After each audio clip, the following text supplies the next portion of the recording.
Bonjour très chers frères et sœurs, merci de me recevoir chez vous. Je suis votre frère le docteur Raphaël Ekamba. Merci pour les abonnements, merci pour les likes, merci pour les commentaires, merci pour le partage. Alors aujourd'hui je voulais vraiment nous entretenir sur un thème. Alors je ne pouvais pas faire une vidéo hier parce que je suis toujours malade et vraiment c'était très difficile, je suis toujours malade. Euh, c'est pour cette raison que j'ai commencé ce matin. Excusez-moi. J'ai commencé ce matin parce que j'ai fait quelques réflexions hier la nuit et je pense que je dois partager avec nous ces réflexions ce matin. Alors, d'abord, je vais donner ce qu'on appelle ici chez nous Gliederung. La Gliederung, ça veut dire tout simplement l'ossature de ce qu'on va se dire. D'abord, mon thème. Mon thème, c'est les demain jours, il y a proclamation à Kinshasa. Les demain jours de proclamation à Kinshasa. Alors, vous savez, je ne sais pas pour les gens de mon âge, je ne sais pas pour les jeunes gens, les gens de mon âge, quand on était en école, parce que moi j'ai étudié là-bas à Loubefou, dans les Kasaï orientales, hein. C'est là où j'ai étudié. Donc, nous, à la fin de l'année, ou à la fin du trimestre, c'était comme ça, on sortait tous les élèves et puis on faisait la proclamation. Euh, on appelait le premier, le deuxième, le troisième, le quatrième. Jusque si vous êtes 20 à fond, donc on va appeler jusqu'au 20. Et le dernier, c'est celui qui est la queue. Hein? Alors, et puis les gens commençaient à crier et tout ça. C'était très humiliant. C'était très humiliant. C'est maintenant que je comprends que ce n'était pas quelque chose de très positif pour les enfants. Mais s'il y avait ça, alors, il y a Papa Impossible qui a chanté jour à proclamation à Kinshasa. Je pense que les 2 mai, c'est le jour de la proclamation. Ces jours-là, nous saurons qui est le premier, qui est la tête et qui est le dernier. Donc, c'est clair, hein, qui est la tête, qui est le dernier, qui a gagné, qui a perdu. Et ces jours-là, on les saura. C'est les 2 mai. Donc, dans quelques jours, parce que normalement, d'après les accords de principe, les 2 mai, le Rwanda doit sortir ses troupes de la République démocratique du Congo. Et on va voir ce qui va se passer. Donc, soit c'est que nous, on pensait qu'on a gagné, ça se réalise, ça vraiment, ça ne se réalise pas. Donc, on va voir.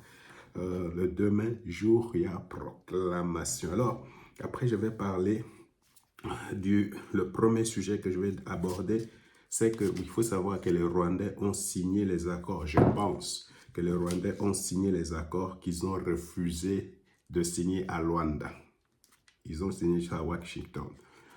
Il fallait signer le 15, ils ont refusé, ils sont allés signer ça, les mêmes accords à Washington. Pourquoi je pense comme ça, je vais te le dire tout de suite. Et puis, je vais aussi aborder cette question sur la discussion sur le deal et la fameuse cogestion. Alors, cogestion, quelques phrases dans les accords de principe, je vais en parler. Et puis, je vais parler aussi de l'intervention de Didier Mumengi sur Top Congo. C'est hier que j'ai appris qu'il serait Moussong de Kabinda.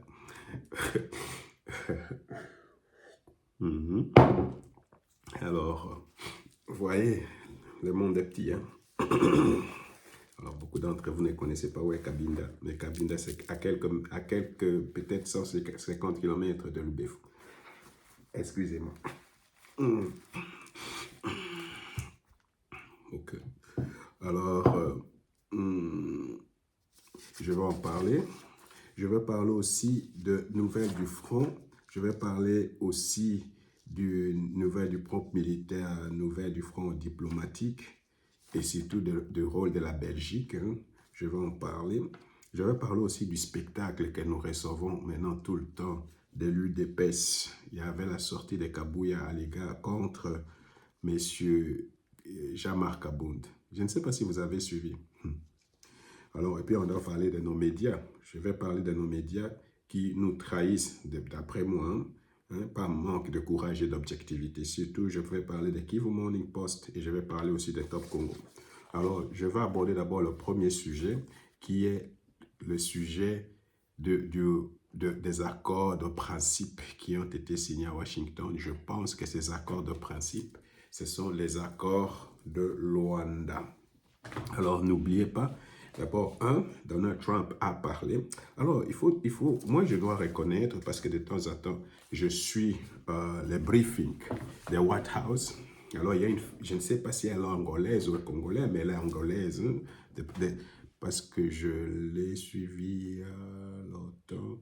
Alors, il y a cette femme angolaise qui pose souvent des questions au briefing sur le Congo, pratiquement. Et hier, je pense hier ou avant-hier, elle a eu la possibilité de poser la question au président Trump directement, ce qui est vraiment une très bonne chose pour notre pays. D'abord, il faut savoir que c'était courageuse d'elle. Je sais que ce n'est pas facile d'avoir la primauté ou l'exclusivité de poser la question au président des États-Unis. Ce n'est pas facile, ça je connais.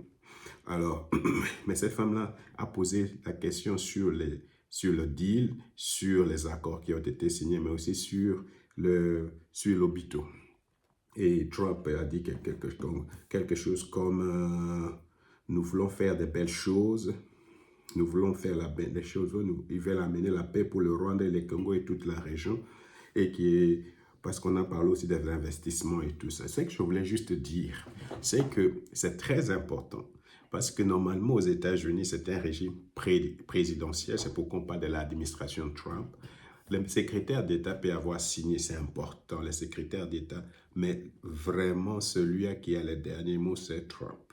C'est Trump. Alors, si Trump aujourd'hui dit « Je veux que Kagame parte », croyez-moi, Kagame va partir. Les jours qui vont suivre. Il dit seulement « Je veux ça va se passer ». C'est comme ça. Parce que tout ce qu'il dit, c'est important. Alors, comme il a parlé du Congo, c'est bien. C'est déjà bien. Alors, je ne veux pas qu'on s'emballe avec ça.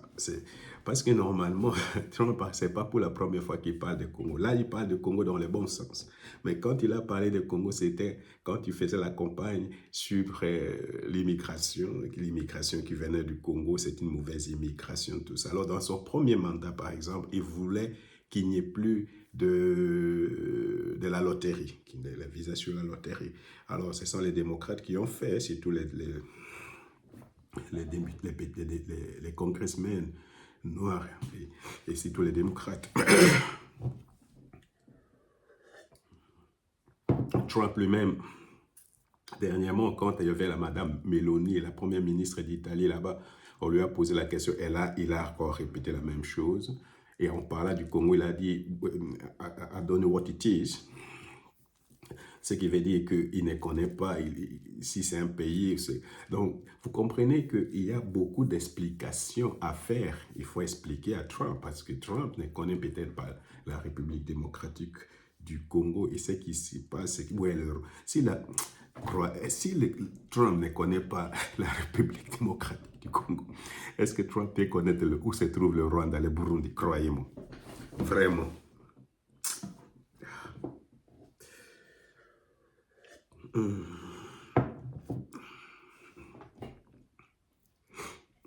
Alors non, pas seulement ça, il y a une fois, il a dit les pays d'Afrique, ce sont les shithole countries, ou shithole countries.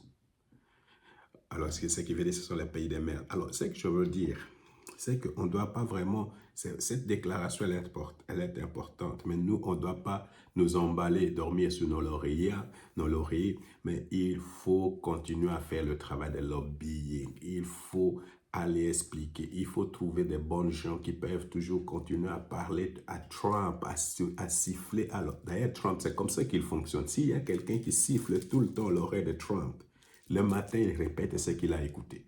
C'est ce que j'ai constaté quand il était le président. Quand il était président. Je ne sais pas. Il y avait quand il y avait le Covid, là, il y avait il y avait un briefing où il parlait de, il faut mettre les bleach, je ne sais pas, il faut éjecter les bleach. C'est comme ça qu'il fonctionne. On venait de lui expliquer cela, qu'il faut utiliser telle chose, laver les mains peut-être, tout ça. Lui, il pense ça, il met ça dans sa tête, il vient, il parle. Il parle, c'est comme ça qu'il fonctionne. Alors, s'il y a quelqu'un qui va bourdonner tout le temps dans les oreilles de Trump à propos du Congo, à propos du deal, à propos, vous allez voir, ça va se réaliser. Parce que c'est comme ça que Trump est, c'est comme ça qu'il fonctionne. C'est comme ça qu'il est, c'est comme ça qu'il fonctionne. Alors, c'est pour dire que nous avons besoin de gens qui vont parler à Trump tout le temps. Alors, je vais vous donner quelques pistes seulement. Par exemple, les premiers ministres Orban de la Hongrie, j'avais vu le président là-bas, c'est quelqu'un qui est très proche de Trump. Madame Meloni, très proche de Trump. Donald Trump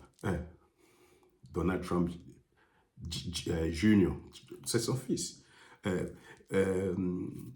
Qui encore? Il y a une journaliste de NBC qui interviewe, comment il s'appelle encore? Qui fait Meet the Press. Comment il s'appelle encore? Une certaine Walker, je ne sais pas. Je vais trouver les noms après. Mais celle-là, Trump l'aime parce que c'est la journaliste qui l'interviewe le plus. Vous comprenez? Alors, si vous utilisez des gens comme ça, je vous assure qu'ils vont tout le temps bourdonner dans l'oreille de Trump. Ça va apporter quelque chose pour le Congo. Mais sinon, on risque de rester tout simplement sur les accords et ça va durer éternellement. Donc, il faut continuer à faire un travail de lobbying. En dehors de tout cela, il faut éviter des corruptions, il faut éviter des doublures, il faut éviter des problèmes de mauvaise gestion. Vous savez, il y avait, je pense que c'est de Jean-Claude Moubenga que j'avais vu ça, que quand on voulait signer les accords là, de principe, il y avait quelqu'un qui voulait aller encore signer à la place de Madame Kaikwamba. Vous voyez, ce sont des bêtises. Ce sont des bêtises qu'il faut éviter si on veut vraiment sortir de cette histoire. Alors, en dehors de ça, je ne sais pas si vous écoutez toujours comment les Américains communiquent à propos, comment les Américains communiquent à propos de la guerre. Ils disent toujours, 30 ans c'est trop. Ça, c'est M. Boulos. 30 ans c'est trop. Tu écoutes cela, mais Madame Sanders, 30 ans c'est trop. Les secrétaires d'État américains, 30 ans c'est trop. La madame qui représente les États-Unis aux Nations Unies, 30 ans c'est trop. C'est comme ça on communique. Ça, c'est la communication politique. D'ailleurs, tu vas même écouter quand on parle du Congo. Il n'y a pas de solution militaire. Il n'y a pas de solution. Ça, c'est la communication. On est en train de communiquer pour nous dire, voilà ce qui va se passer.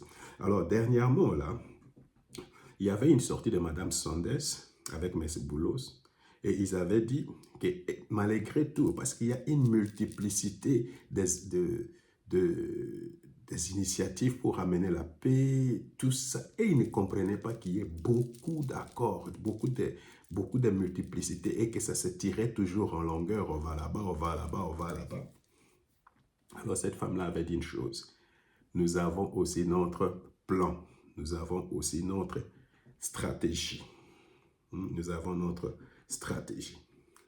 Alors, quelle est la stratégie? Combien de temps les Américains ont pris pour écrire cet accord? Parce que l'accord a été pratiquement écrit par les États-Unis et on a appelé le Rwanda, on a appelé la République démocratique du Congo pour signer.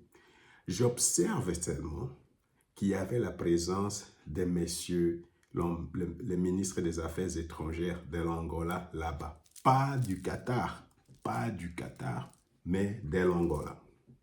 D'ailleurs, j'ai tendance à croire que le Qatar a lamentablement échoué. Il n'y avait rien à Qatar. Au Qatar, je voulais dire. Donc, le Qatar a échoué.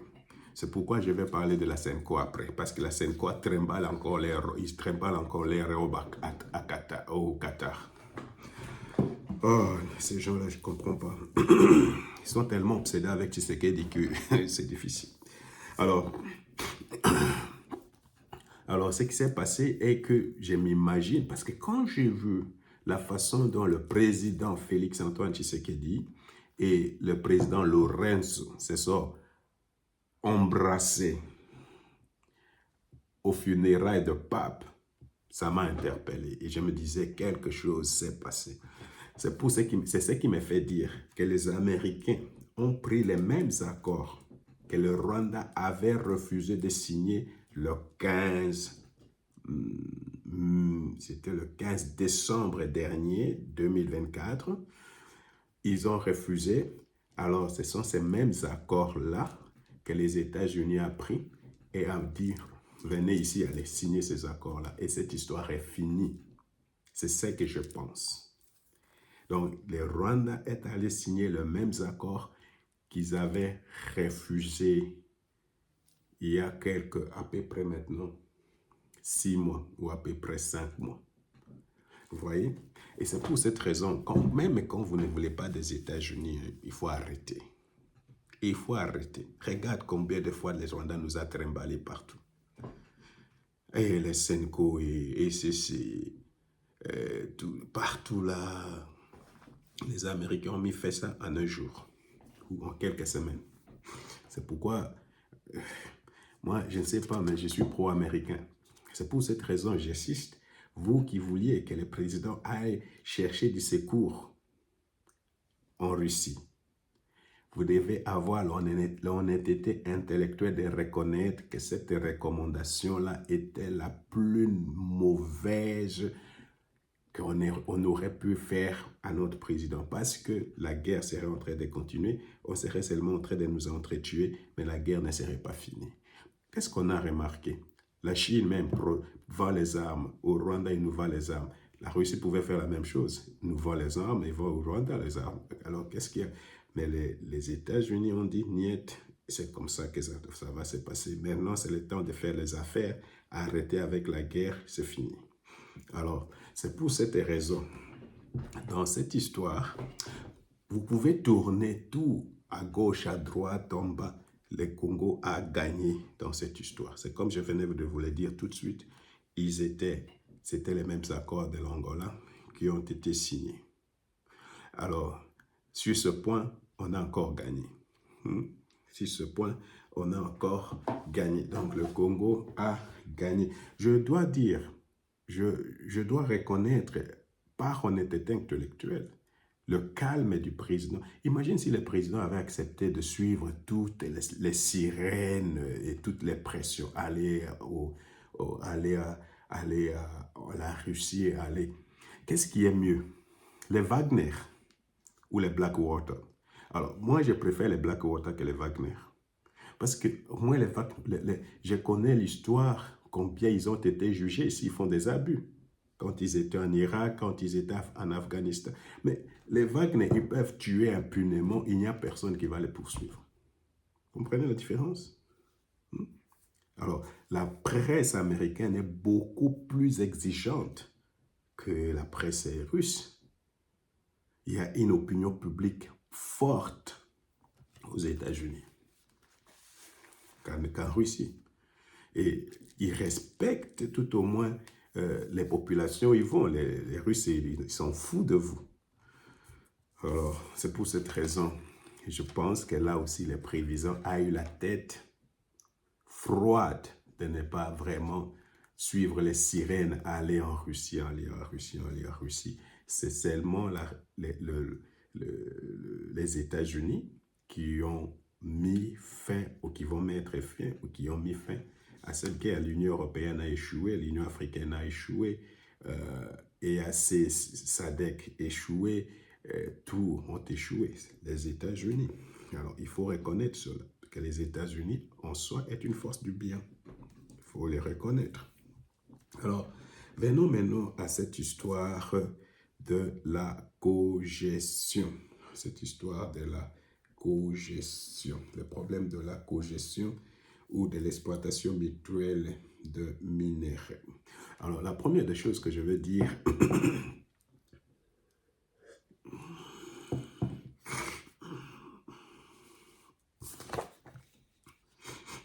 première chose que je vais dire à propos de cette histoire de la cause de Suez, c'est dans les accords de principe, hein, il est écrit là-bas qu'il faut respecter la souveraineté nationale de la RDC, mais aussi l'intégrité nationale de la RDC, mais aussi soutenir de l'intégration nationale. Alors, ça, c'est seulement un accord de principe. Ça, d'abord, c'est un accord de principe. Je pense, cette histoire a pris de l'ampleur parce que c'est Prince Epenge qui en a parlé. Il a parlé comme quoi les Congo sera seulement un trou et que tout est, on va investir, on va exploiter au Congo pour aller créer des emplois au Rwanda, ce qui est une possibilité. Ce n'est pas parce que ça vient des Prince Epenge qu'on doit vraiment complètement n'est pas réfléchir. Ça, c'est une possibilité. C'est une possibilité qu'on sait pourquoi les Rwandais insistent sur cette histoire de les investissements dans la chaîne de valeur. Alors, vous voyez que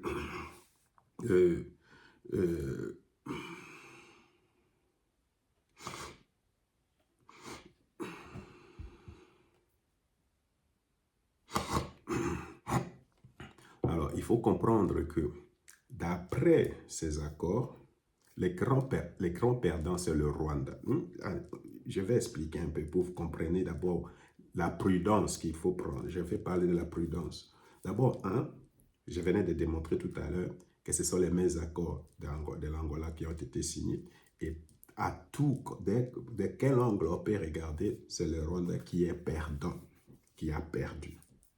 Alors, il faut savoir que dans l'origine de cette guerre, et c'est ce que le président a toujours dit, la guerre a commencé, il a circulé dans toutes les 9 pays limitrophes de la République démocratique du Congo. Il leur a proposé des projets, n'est-ce pas? Vous savez ça, c'est ce qu'il a toujours dit. Il a dit, j'ai proposé des projets à tous ces pays-là, le Rwanda aussi. Et ce sont des projets gagnant-gagnant. Alors la guerre avec le Rwanda a commencé quand le président de la République a accepté de commencer une route qui pourrait lier l'Ouganda avec Beni. Et que l'armée ougandaise devait venir poursuivre les ADF dans notre pays. Alors, à ce niveau-là aussi, le Rwanda a perdu. Pourquoi? Parce que maintenant, le Rwanda, ce deal-là que le président avait fait, gagnant-gagnant, c'est parti. Hein? C'est parti à cause de la guerre. Alors, entre soi-même les narratifs de sécurité, FDLR, discrimination, tout ça, c'est parti à l'eau.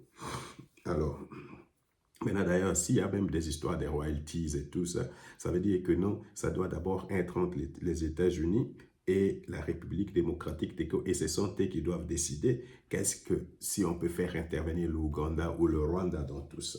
Maintenant, la seule chose où je pense il peut y avoir un peu de prudence, je parle de la prudence, parce que ce n'est pas encore très clair, ce n'est pas encore très clair. Moi-même, j'ai encore réécouté les discours d'Olivier Nduhungirehe, j'ai écouté le discours de Marco Rubio, j'ai réécouté le discours de Madame Kwaikwamba, j'ai réécouté.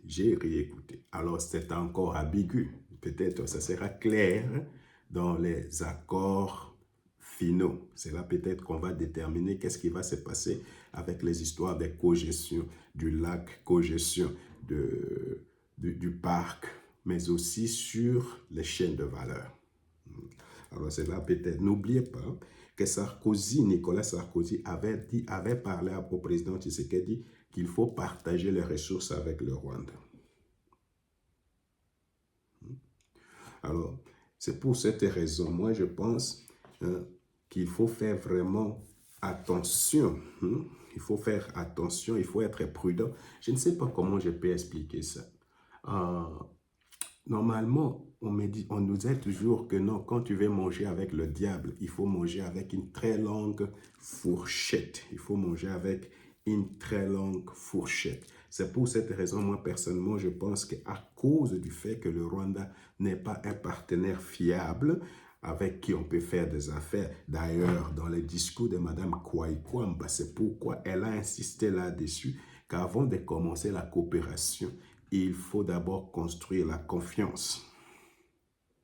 C'est pour cette raison, je pense, qu'il faut encore attendre, au lieu de crucifier et pinguer de tout ça, il faut être d'abord prudent parce que nous ne connaissons pas encore ce qu'il y a dans les accords finaux. Parce que n'oubliez pas, c'est un Pax Americana. Les États-Unis peuvent nous imposer des choses.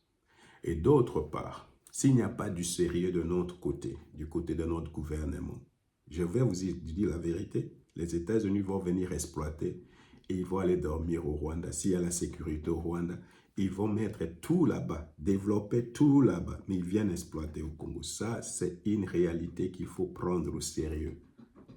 Ça, c'est quelque chose qu'il faut prendre au sérieux. Alors, c'est pour cette raison, je pense qu'il y a beaucoup d'infrastructures, mais aussi beaucoup de choses qu'il faut faire dans la façon d'implémenter cet accord qui va faire que ça profite à la République démocratique du Congo. Alors voilà ce que je pense. Je recommande la prudence au niveau du gouvernement, mais à notre niveau aussi, parce que c'est possible que c'est du Congo qui vient les minéraux, mais c'est le Rwanda qui profite. Alors ça, il ne faut pas concevoir la face, il faut pas... Surtout, il y a des gens, je ne sais pas pourquoi les gens pensent que les gens sont beaucoup plus intelligents. Moi, j'ai regardé ces histoires-là. Je n'ai pas besoin d'un interprète pour comprendre ou de lire 2-3 fois pour comprendre quelque chose. C'est ce que moi, j'ai compris dans cette histoire-là. Cette histoire n'est pas encore claire. J'ai fait confiance à Mme Kwaikwamba. Vraiment confiance totale que c'est une femme qui ne va jamais nous trahir. Si c'est elle qui fait les négociations naturellement. Parce qu'elle sait ce qu'il faut faire. C'est pourquoi je fais confiance que elle ne va pas brader nos ressources. Dites-moi, qu'est-ce que vous pensez? Parce qu'il paraît cette histoire que non, le président Tshisekedi va partir, va quitter le pouvoir à 2028. Qu'est-ce que vous pensez de Mme Kwaikwamba comme président de la République? Seulement, c'est seulement vraiment une réflexion. Madame la présidente Kwaikwamba, qu'est-ce que vous en pensez? En tout cas, moi, je suis le premier qui vote. Parce que celle-là, elle a du feu. Elle va nous amener quelque part. Moi, je fais confiance à celle-là. Je ne fais pas trop confiance aux politiciens et des choses. D'ailleurs, c'est un renouvellement énorme de la classe politique. Cette femme-là, si elle est là-bas, beaucoup de gens vont fouiller des mains. Beaucoup de médiocres vont fouiller des mains. Alors voilà, c'est ce que je pense. Ok. Maintenant, parlons un peu de la sortie médiatique de messieurs Moumengi, la sortie médiatique de messieurs Moumengi. Laissez-moi chercher un peu ce que j'ai préparé parce que je risque de me perdre dans mes fiches. Je risque de me perdre dans mes fiches. Ok. Ah ouais, est-ce que c'est là?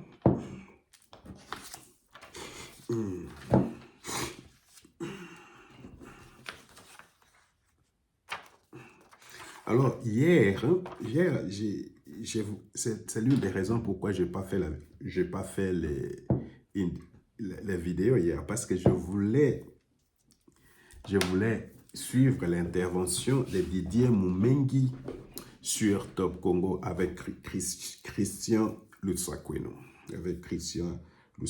Je voulais suivre qu'est-ce que M. Moumengi voulait nous dire sur cette histoire des Senko, sur cette histoire de pacte national et inclusif, des choses comme ça. Alors, c'est ça ici. C'est ça ici. Alors, C'est quand vous suivez cette intervention hier, c'est là où j'ai appris que la Senco serait à Doha. Ils sont en train de faire trimballer leurs robes à Doha et leurs cols à Doha là-bas. Vous savez, cela me pousse à dire une chose d'entrée. Le problème du Congo, vraiment, c'est nous-mêmes les Congolais. Nous sommes des mauvais acteurs. Alors, je pense que vraiment, si le président de la République pouvait nous aider vraiment à faire le recyclage, ça veut dire à renouveler la classe politique. Pour les gens comme les Didier Moumbengui disparaissent, les gens comme les Cholet disparaissent, les Senghor disparaissent, pour qu'il y ait émergence d'une nouvelle classe politique. Ça va être vraiment, même s'ils ne changent rien, ils gagnent la guerre, ils nous débarrassent de ces gens-là, le Congo pourra vraiment survivre. Parce que nous avons besoin de nouvelles têtes, de nouvelles comme Madame Kaikwamba. C'est des nouvelles têtes. Il faut qu'il y ait une certaine rupture. Parce que vraiment, c'est malheureux. Alors, quand vous suivez M. Didier Moumbengui hier, d'abord, je fais une observation. Je fais vraiment une observation. C'était, je ne sais pas, parce qu'on le présente comme un intellectuel. Lui-même, il se croit intellectuel parce qu'il a écrit beaucoup de livres, il paraît. Parce qu'au Congo, quand quelqu'un a écrit beaucoup de livres et parle bon français, c'est un intellectuel. Et il fait partie de la crème intelligentsia ou je ne sais pas quoi. C'est ce qu'il était lui là en train de dire.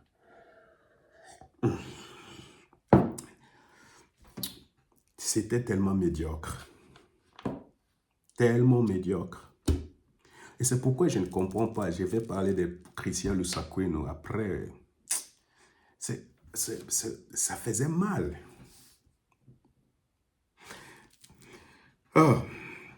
D'abord, je trouve que M. Moumbengui, ça c'est mon observation personnelle, c'est quelqu'un qui manque d'honnêteté intellectuelle. C'est pourquoi peut-être Christian lui a dit science sans conscience. C'est la ruine de l'âme, parce qu'il est en train de raconter des choses, mais vraiment, c'est comme s'il avait une conscience complètement ternie, une conscience totalement obscure. Alors, je ne sais même pas, parce qu'il y a un moment, mais Lusakweno a parlé de la naïveté. Alors, comme un homme aussi intellectuel, je ne sais pas pourquoi on peut dire de lui qu'il est naïf, parce qu'il il dit qu'il est un grand intellectuel. Tu sais, moi, si je peux reconnaître ma naïveté, quelquefois. Mais quand les gens ne reconnaissent pas leur naïveté, ça devient difficile. Ou ne reconnaissent pas leur folie, ça devient difficile. Alors, imaginez ce que M. Moumbengui a dit, que pour finir la guerre, là, comme vous voyez là, il y a au Congo à peu près 200 plus groupes armés, et puis il y en a à peu près 14, je ne sais pas, des groupes armés, étrangères. Alors, lui dit, la Senco, ils ont une force morale, et ils vont aller parler à ces 200 groupes plus de militaires. Et la Senco va seulement, si le président de la République accepte aujourd'hui, il y a dialogue entre Senco qui sera piloté par la Senco. La Senco, ils ont une force morale pour dire maintenant c'est fini, on décrète un cessez-le-feu et c'est fini, il n'y a plus de guerre. Les groupes armés déposent les armes.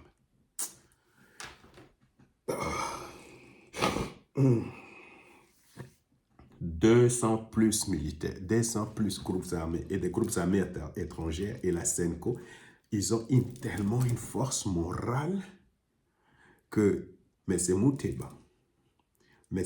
Cholet, M. Ambongo se mettent là-bas et décrètent un cessez-le-feu et ça s'arrête. Ils vont aller exhorter. Mais est-ce qu'il faut vraiment attendre que le président accepte votre dialogue pour aller exhorter le groupe? Parce que vous avez une force morale. Vraiment, il faut attendre ça. Ils sont en train de tuer. Ils sont en train de violer. Vous attendez seulement maintenant, seulement quand le président va vous dire, commencez avec votre dialogue là, qu'il faut décréter cela. Alors, je ne comprends pas pourquoi Christian Lusakwe ne peut pas poser des questions comme ça.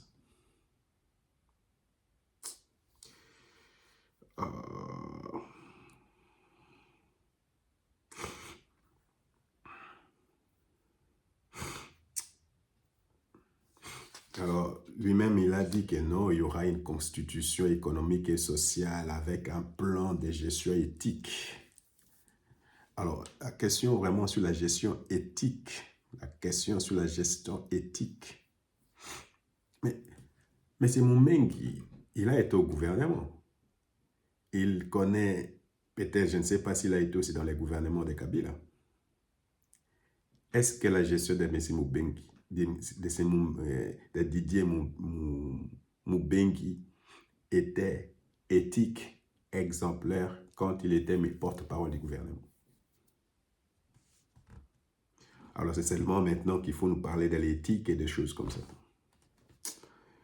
tout cas, ces gens se jouent de nous. Ces gens vraiment se jouent de nous.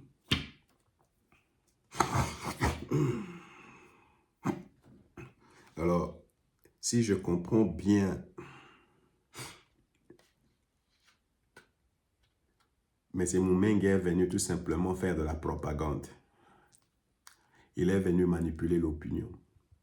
Il est venu pour demander au président de la République d'accepter, de légitimer le dialogue Senko et CC. N'est-ce pas? Accompagné, il a dit. D'ailleurs, Christian lui a dit, ça veut dire que le président ne veut pas vous recevoir. Alors, lui, il va dire, non, non, non, il faut. Alors, vous voyez, c'est les manques. Vous savez que ça ne marche pas. Le président ne veut pas vous recevoir. C'est pourquoi vous cherchez l'accompagnement du président. L'accompagnement du président. Alors, vous êtes allé Congo-Brazzaville, au Rwanda, en Ouganda, au Kenya. Vous êtes maintenant à Doha. Vous êtes aux Nations Unies, en France. Vous avez dit que vous êtes allé chercher la légitimité et la légalité. Pourquoi vous voulez revenir encore chez le président pour demander sa légitimité, son accompagnement? Mais vous avez dit que non, c'est une initiative privée. Mais si c'est une initiative privée, pourquoi vous avez encore besoin de l'accompagnement du président de la République? Tout ça, je ne comprends rien.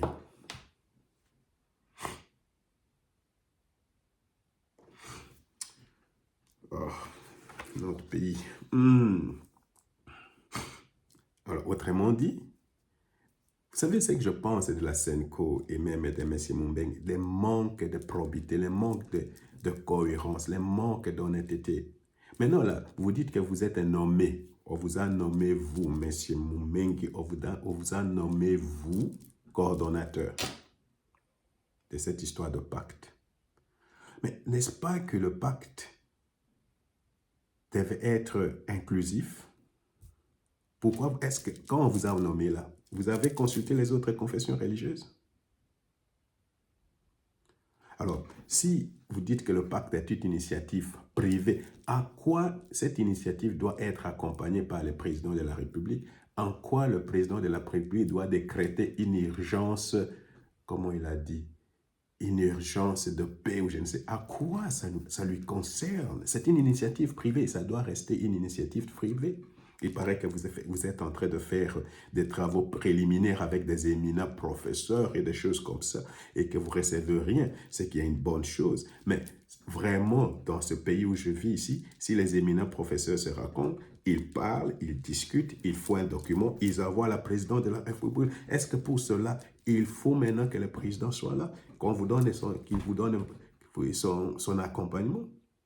Vous ne pouvez pas discuter, faire un document et envoyer?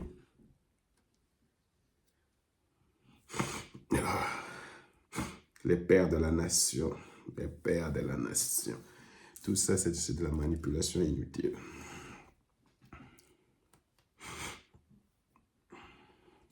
Alors, je pense que la question qui était pour moi la plus difficile, c'est à propos de votre gestion On vous a posé la question, qu'est-ce que vous allez faire d'autre que ce que vous avez fait dans le passé? Que vous n'allez pas remettre ou reprendre comme personne. On n'a pas dit comme Senko, comme personne. Vous n'avez pas répondu à cette question-là. Vous avez commencé à parler des fusils, j'étais résistant, les fusils. Mais on vous demande, qu'est dans ta gestion, dans ta façon de faire les choses? Et ça, ce sont nos intellectuels.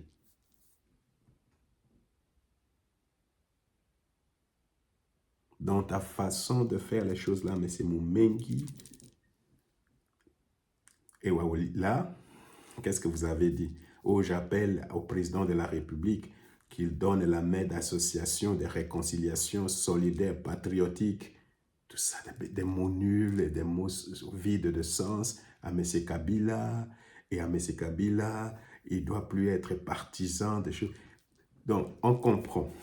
Maintenant, pour finir cette histoire, parce que ça faisait mal, il y avait des démangeaisons dans mes oreilles. Ça faisait mal. Parce que moi, quand tu étais en train de parler, M. Moumeng, je suis en train de réfléchir. Je suis en train de me poser la question, mais quand est-ce que Christian Luseko va relever toutes ces contradictions et lui montrer combien l'absurdité même de son intervention. Donc, il est venu, et peut-être avec l'accord et le soutien de M. Luseko, pour nous vendre l'idée de la Senko, pour demander au président d'accepter les fameux dialogues et de légitimer cela, d'accompagner cela, mais avec le but qu'à la fin de compte, il y ait un consensus, un gouvernement d'union nationale, une réconciliation.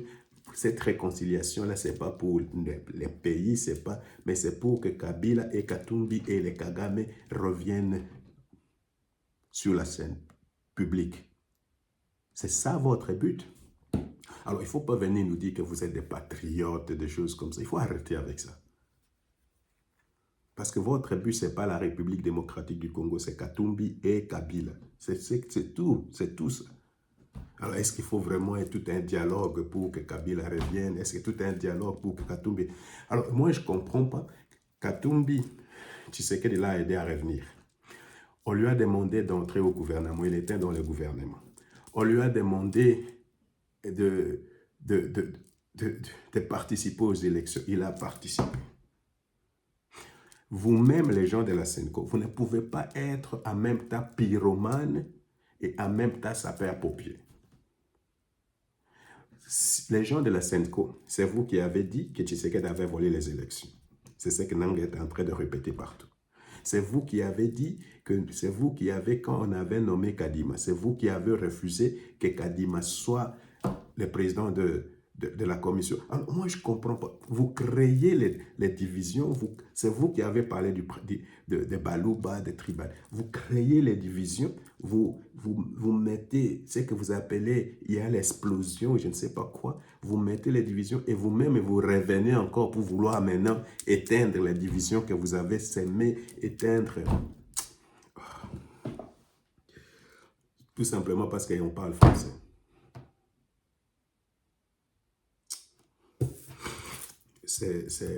Alors, comment je peux finir cette section? Vraiment, très chers frères et sœurs, vous avez compris que cette histoire de Senko, c'est une histoire diabolique. Ça n'est pas pour aider notre pays. Il paraît que si le président de la République, ça j'écoute souvent des Tchole, maintenant je l'ai écouté de Moumengi, je l'avais écouté aussi de Monseigneur Mouteba et tout ça, ce sont des menaces, je les écoute tout le temps, ces menaces-là. Si vous ne faites pas la Senko, il y aura explosion. Si vous ne faites pas la Senko, le pays va se démembrer. Si vous ne faites pas cette histoire de dialogue, il y aura ceci. Ce sont des menaces. Ce sont des menaces. Mais moi, je pense qu'à un moment donné de notre histoire, nous devons vraiment confronter ces menaces-là de façon frontale, pour me répéter, dans le sens où le président vraiment ne doit pas se mettre avec ces gens-là autour d'une table et parler avec ces gens. Il faut les ignorer complètement. Tous ces appels de pied au père de la nation, ignorer complètement. Et si le pays explose, qu'il explose. En tout cas, on en a marre des gens comme les Cholais, les Mumengi, des tous comme ça. Le pays va avancer, ils sont toujours là-bas pour vouloir mettre les pots de bananes, tout ça. Et ils tirent seulement la couverture de leur côté, tout simplement pour jouer un rôle.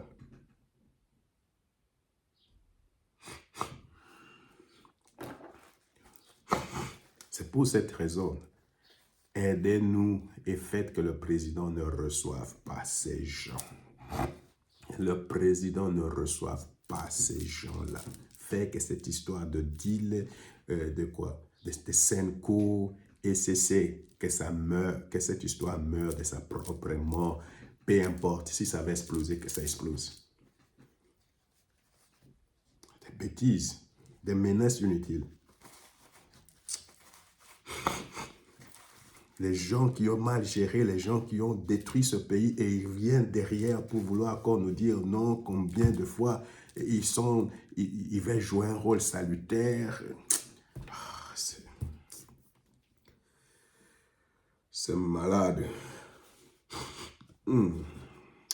Alors, je pense que je vais finir par cette histoire de les rôles de la Belgique. Vous savez, je pense que c'est une grosse erreur du Rwanda que de faire la guerre à la Belgique. Je pense que ce serait vraiment une très grosse erreur que de faire la guerre à la Belgique, rompre les relations diplomatiques avec la Belgique. C'est vrai que la Belgique est un petit pays, c'est une autre puissance coloniale d'une façon, mais si on le veut ou pas, membre influent de l'Union européenne et de l'OTAN. Mais je pense qu'il y a, le président Tshisekedi a une très bonne relation avec le roi de Belge, qui joue un rôle important, surtout en matière de politique étrangère. Je pense qu'il y a l'Allemagne, il y a l'Angleterre, il y a la Belgique, il y a le Canada, il y a les États-Unis qui ont rompu, ou tout au moins qui ont sanctionné déjà le Rwanda, ce qui fait que le Rwanda, à cause de cela, est isolé. La seule puissance peut-être qui est encore un peu derrière, c'est la France. Alors moi, je pense qu'il faut vraiment renforcer les relations diplomatiques et économiques avec les royaumes de Belgique. Nous, comme pays, nous devons tout faire. Vraiment, des relations responsables, des relations avec respect mutuel entre nous et le royaume de Belgique. D'ailleurs, j'apprécie beaucoup la nouvelle ambassadeur ou l'ambassadrice de la Belgique dans notre pays. Elle est en train de faire un bon travail et je pense que la Belgique peut jouer un rôle important dans le sens où on peut vraiment avoir des investissements économiques.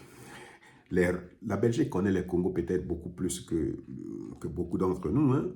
Alors, je pense que ça serait une très bonne chose. Je suis vraiment d'avis qu'il faut absolument approfondir des relations de coopération, surtout militaires, avec la Belgique. Normalement, je pense que quand il y avait la guerre mondiale, le Congo a aidé la Belgique. À 2 fois. Alors, nous aussi, la guerre, le Congo, la Belgique doit nous aider. Nous devons verser le sang pour sauver la Belgique. Alors, je pense que la Belgique doit nous sauver. C'est pour cette raison. Quand les gens disent toujours qu'il n'y a pas de solution militaire, il n'y a pas de... Moi, je pense que si on avait une très forte armée, avec les succès diplomatiques que le président a déjà reçus, cette guerre serait déjà finie. Le problème est que notre armée est faible et c'est pour cette raison, je pense, il faut vraiment des alliés. Il faut des alliés comme la Belgique.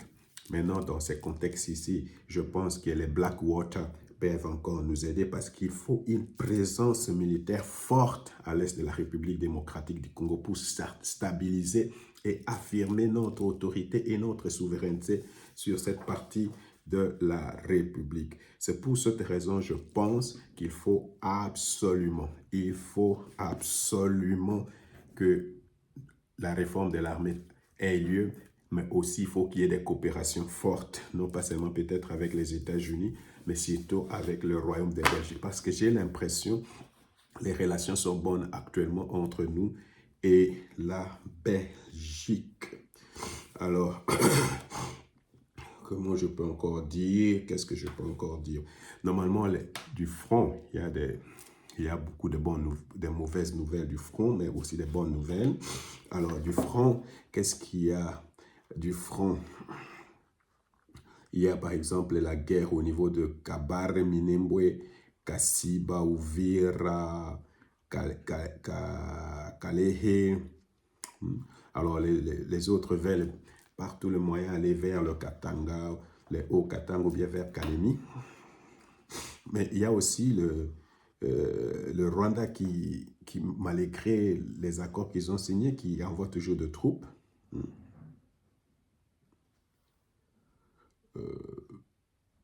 Parce que le Rwanda veut se créer peut-être un certain avantage avant que les Américains viennent sur le terrain.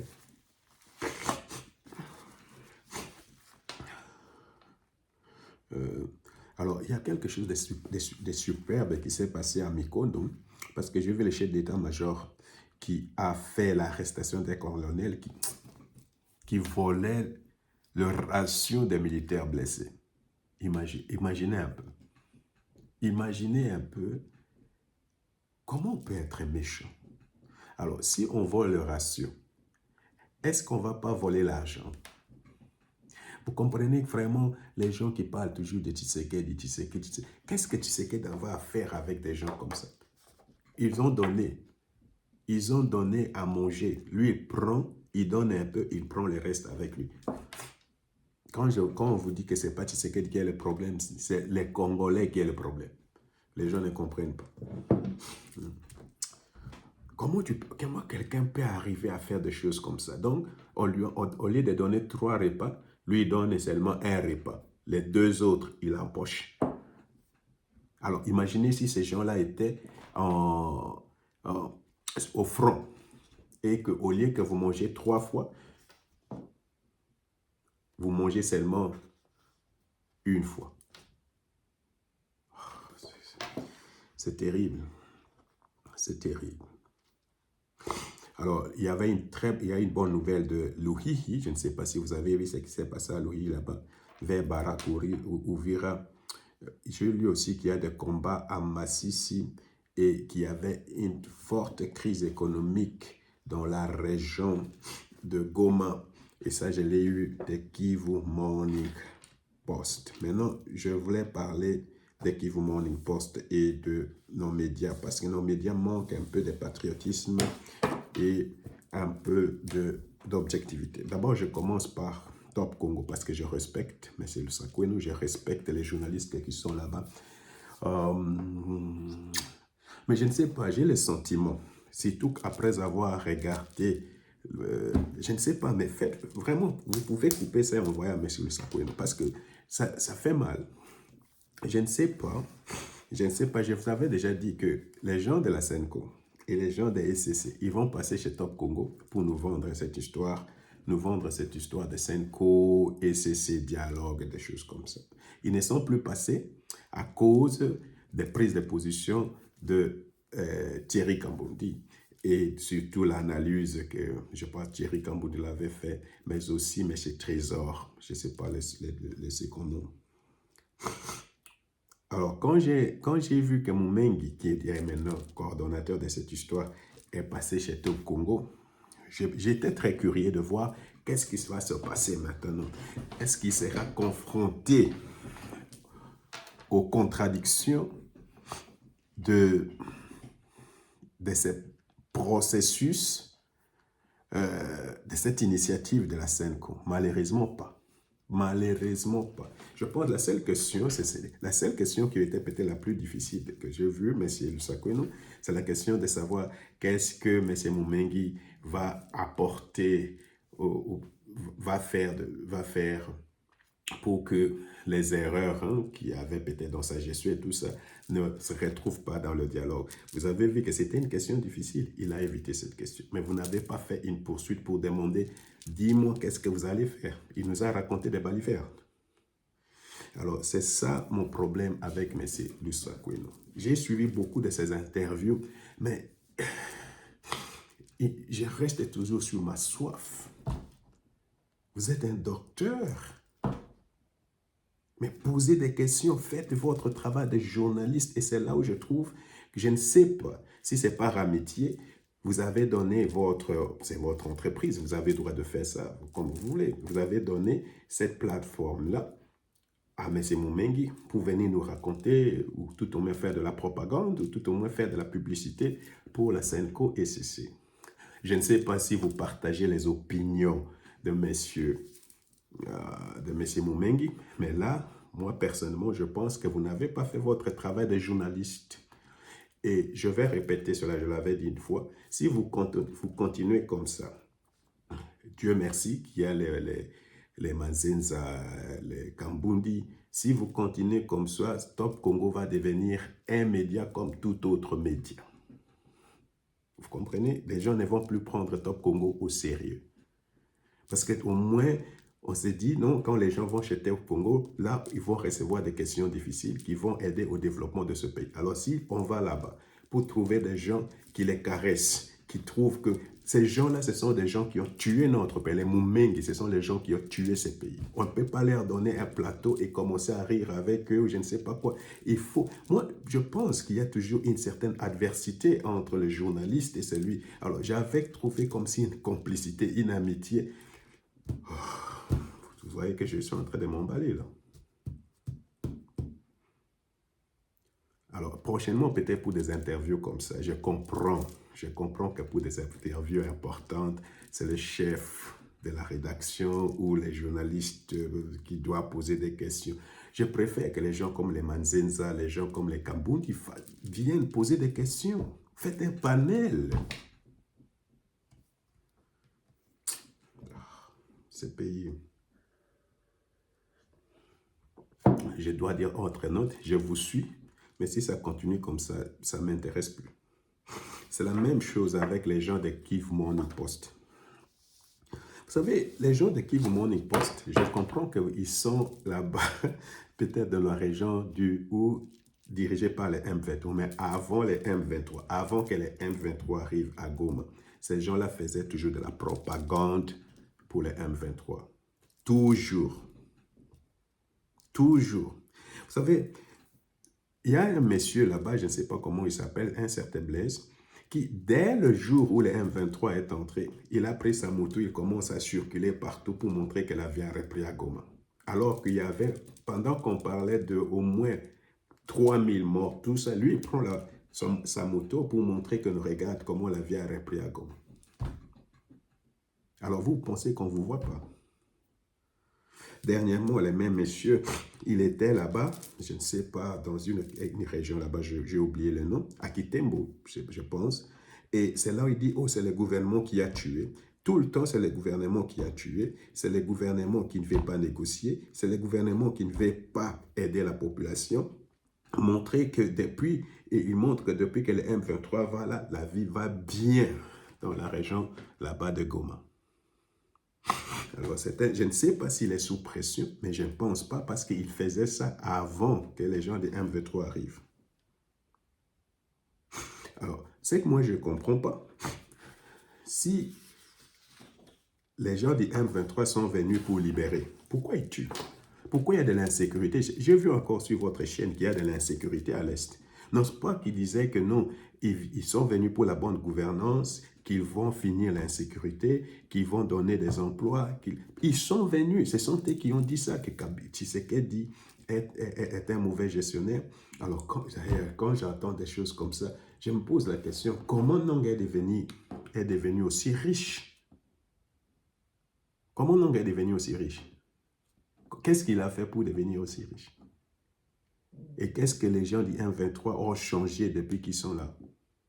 Alors, vous voyez, nos médias nous rendent des très mauvais services. C'est pour cela, il n'y a pas de patriotisme, il n'y a pas d'objectivité. Les gens sont en train de faire les choses tout simplement pour avoir peut-être des abonnés ou faire des affaires, je ne sais pas. Maintenant, je vais finir parce que j'avais promis de parler de la guéguerre qu'il y a à l'UDPS. C'est ce que j'avais dit. Je dois finir par là. Je pense que les gens de l'UDPS n'aident pas le président de la République. Vraiment, je suis navré et désolé, mais vous n'aidez pas le président de la République. Le président a tellement beaucoup de problèmes. Il y a la guerre, il y a les gouvernements, il y a les SENCO et CC. Tous ces gens-là, il y a les opposants, il y a les pressions internationales. Et il y a aussi l'UDPS. Alors, normalement, et ça c'est mon conseil, communiquez mieux. Arrêtez de mal communiquer, communiquez mieux. Dans tout le parti, il y a des problèmes, mais communiquez mieux. Alors, si M. Kabouya sort pour accuser M. Kaboundi, alors voici ce qu'il a dit. Il a dit que non, M. Kaboundi a envoyé des émissaires à 2 fois ou 3 fois et lui-même était là-bas pour aller demander au président qu'il sorte de la prison. Alors, vous savez, le président dit toujours que notre justice est malade. C'est la première des choses, qu'il faut la réformer. Et il dit toujours que lui, il n'intervient pas dans les affaires de justice. Monsieur Kaboundi nous dit, c'est pas M. Kaboundi, M. Kabouya nous dit que les présidents ont intervenu dans les affaires de justice. Alors, vous comprenez que vous êtes en train de détruire la réputation du président. N'est-ce pas? Alors, en même temps, il cite des témoins et des gens qui sont tous proches du président. Il cite M. Bérand, il cite M. Comment il s'appelle? Le ministre de l'Intérieur, M. Chabani, il cite beaucoup d'autres. Alors, vous mettez ces gens-là aussi en difficulté. Vous mettez ces gens-là, ils doivent aussi prendre position pour... Vous voyez, donc... Vous savez, la communication, ou tout au moins la communication politique, quelquefois, c'est pourquoi les journalistes n'aiment pas interroger les politiques. Parce que c'est ennuyant. C'est ennuyant. Ils ont toujours le langage de bois. Mais vous, à chaque fois que vous sortez, il y a des éclats. Si vous sortez pour dire quelque chose, il y a des éclats. Alors, qu'est-ce qu'on va dire maintenant? Est-ce que c'est le président qui a donné des ordres pour que M. Kaboundi sorte? Dans ce cas, il n'y a pas d'indépendance de justice au Congo.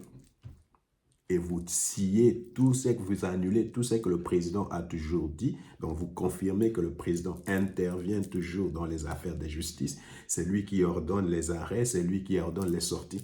Vous comprenez, vous abîmez complètement tout. Et même s'il le faisait. Mais cette façon de faire, vous abîmez tout.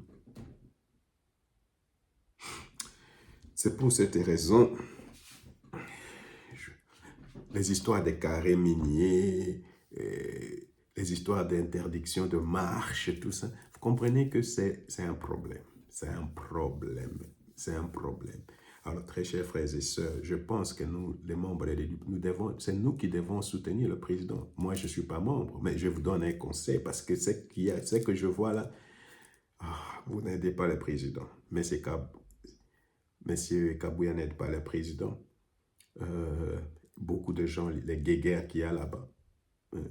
Au milieu de vous, il y a beaucoup d'intellectuels. Je ne comprends pas pourquoi c'est difficile de ne pas parler derrière et que tout cela ne sorte pas en public. Dans beaucoup de partis, il y a des problèmes, mais ça ne sort pas de cette façon, de façon ostensible.